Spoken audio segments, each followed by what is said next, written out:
आप लोग चाहते हैं कि हमारे YouTube channel RN music Tripura के सभी ऑडियो वीडियो सबसे पहले आप तक पहुंचे, तो आप लोग हमारे चैनल को लाइक करें, सब्सक्राइब करें, शेयर करें, कमेंट करें, बेल आइकन की बटन को अवश्य दबाएं। धन्यवाद।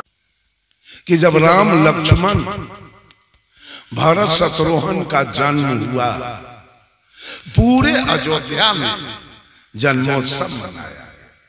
छठिहार रामचरितमानस उलट के देख लीजिएगा, छठिहार मनाया गया। और जब छठिहार शुरू हुआ तो सूरज एक महीना तक आकाश में खड़ा रहकर चारों भाई का छठिहार देखने लगा। भूल गया सूरज डूबने नहीं गया, तो छठिहार बेचारा देख रहा था, डूबने नहीं गया। तो एक महीना का दिन हो गया, रात हो भी नहीं गया। मास दिवस का दिवस भा, एक महीना का एक दिन हुआ राम के छठिहार। ये तुलसीदास जी के आंख रही कि आलू के फांक रहे। सूर्य छठिहार देखता है, ये मरम न जाने कोई। इस मरम को आदि कवि वाल्मीकि जी नहीं जान पाए, 16वीं सदी में तुलसीदास जी जान गए, रामचरितमानस में लिख दिया। रथ समेत रवि था के सूरज अपने मंडली के साथ एक महीना तक खड़ा रहा आसमान में। निशा कवन विधि होई, रात्रि किसका नाम है, एक महीना तक नहीं दिया। मान लीजिए लिखा हुआ है रामचरितमानस में, लिखा है, मानिएगा कि नहीं? लिखा है रामचरितमानस में कि अगस्त मुनि एक चिरुआ में समुद्र को उठा के पी गए। साहब कबीर ने कहा, सेत बांध के पार गए सीता के भरतार, ताही अगस्त मुनि अच गयो इनमें को करता रे। दुनिया के लोग, तुम्हारे ग्रंथ में लिखा है कि सीता के दुल्हा राम सेत बांध रामेश्वर बांध के लंका गए, और तुम्हारे ग्रंथ में लिखा है कि अगस्त मुनि एक चिरुआ में समुद्र उठा के पी गए। तो कंपैरिजन करके बताओ कि पुल बनाने वाला बड़ा कि एक चिरुआ में पी जाने वाला बड़ा? कौन बड़ा? पीने वाला का पूजा कौन करता है? सब पुल बनाने वाले के पीछे। साहब कबीर ने कहा, गिरवर धारे कृष्ण जी धौलागिरी हनुमंत, अशेष नाग सब सृष्टि संहारे, तो इनमें को भगवंत। अरे तुम्हारे ग्रंथ में लिखा है कि कृष्ण ने गोवर्धन को उठाया, हनुमान ने धौलागिरी को उठाया, अशेष नाग ने संपूर्ण सृष्टि को उठाया। तो कंपैरिजन करके बताओ कि तीनों में बढ़ के शेषनाग के पूजा क्या करता है? देखेगा थूथना थूर देगा। सब है गोवर्धन वाले के पीछे और धौलागिरी वाले के पीछे। फिर सदगुरु कबीर ने कहा, काटे बंधन विपत्ति में कठिन कियो संग्राम, मैं तो ही पूछो पंडिता गरुड़ बड़ा की राम। कौन बड़ा? राम जब नाग फांस में बंधे थे तो काटा किसने? तो गरुड़ बड़े कि राम बड़े? बताइए बताइए। ये सारी सृष्टि राग द्वेष की अग्नि में जल रही है। आपको अपना नियम पसंद है, हमको अपना नियम पसंद है, उनको अपना नियम पसंद है, इनको अपना नियम पसंद है। तो ये नियम कौन बनाया? और किसका नियम अच्छा है और किस नियम से मुक्ति होगी? किस पंथ का नियम अच्छा है? रामायण का नियम से मुक्ति नहीं होगी। लाइए अभी रामचरितमानस, अभी मैं उत्तरकांड उलट के बता दूं कि नियम से मुक्ति नहीं होने वाली। नियम आपने, अपना पंथ का नियम आपने स्वयं बना लिया। अपना पंथ का नियम आपने स्वयं बना लिया है।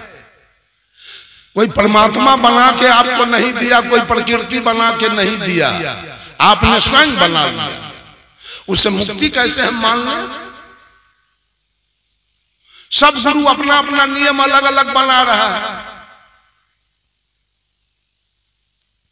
सबका नियम अलग है। किससे मैं मुक्ति मान लूं, कौन नियम से मुक्ति हो जाएगी?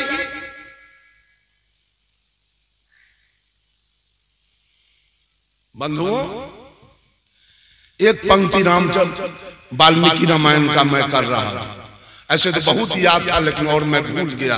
एक पंक्ति दो पंक्ति याद है।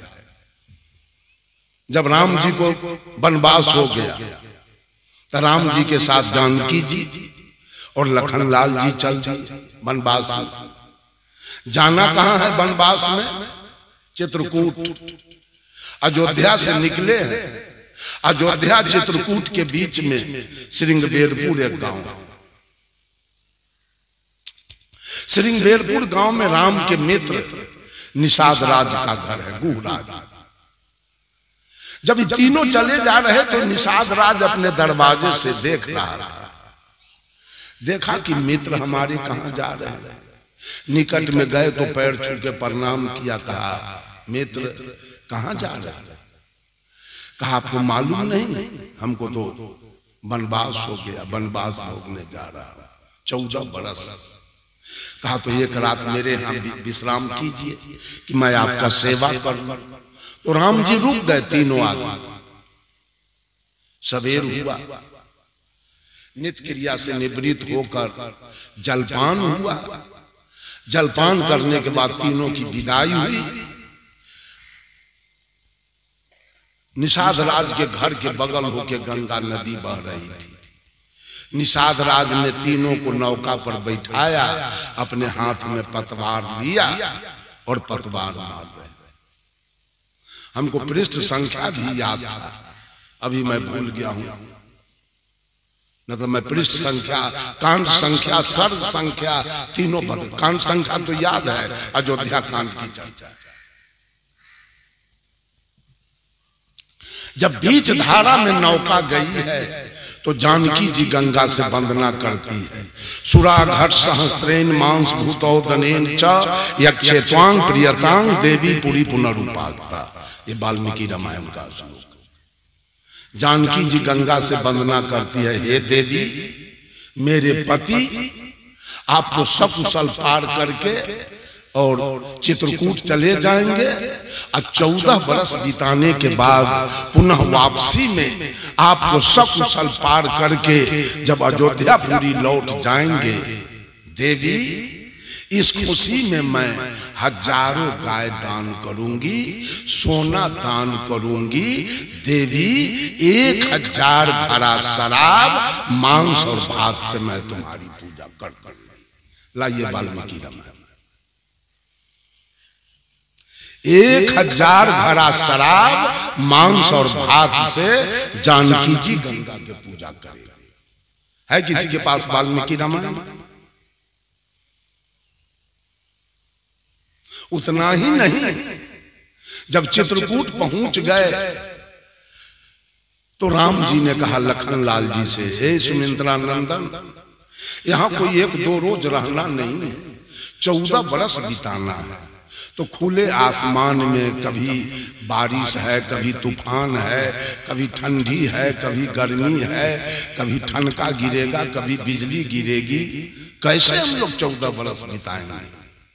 कहा तो भैया क्या करें?